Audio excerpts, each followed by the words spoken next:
Great way to finish off a season and a career for 4 guys that have given us everything that we possibly could imagine here. Talk about the emotions that went in before the game, seeing those 4 guys walk on the field for the last time. 2 of the guys that were part of your first season here in 2007. Yeah, there is a lot of emotion. It's gonna bubble over here probably when we get back to the locker room.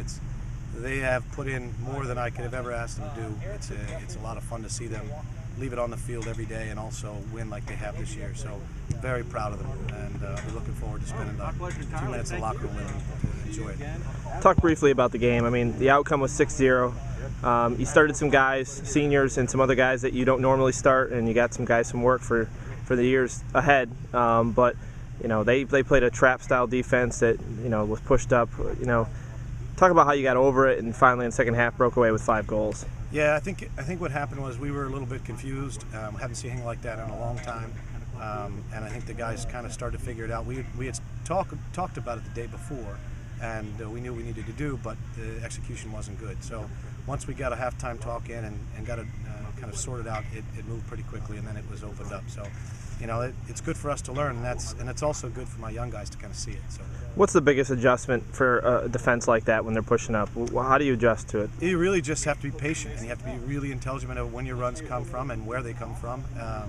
And I think that our guys just were being a little impatient. You're fighting kids, their instincts just to go, and because there's so much space in behind. So, but it has to be smart, and you have to use your brain, and we did in the end.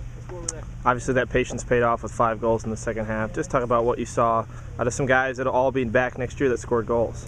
Yeah, it was great to have Scotty score a hat trick. We haven't had a hat trick, I don't think, in program history. So for him to do that was pretty neat. And a guy like that who has been working so hard, and he was never in high school was never a goal scorer.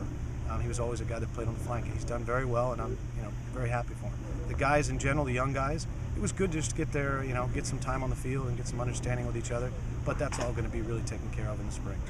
Talk briefly, if you can, about the season. 13 wins, 9-0 in the A-Sun. Unfortunately, you can't advance to the postseason, but you do pick up the first, conference title in program history.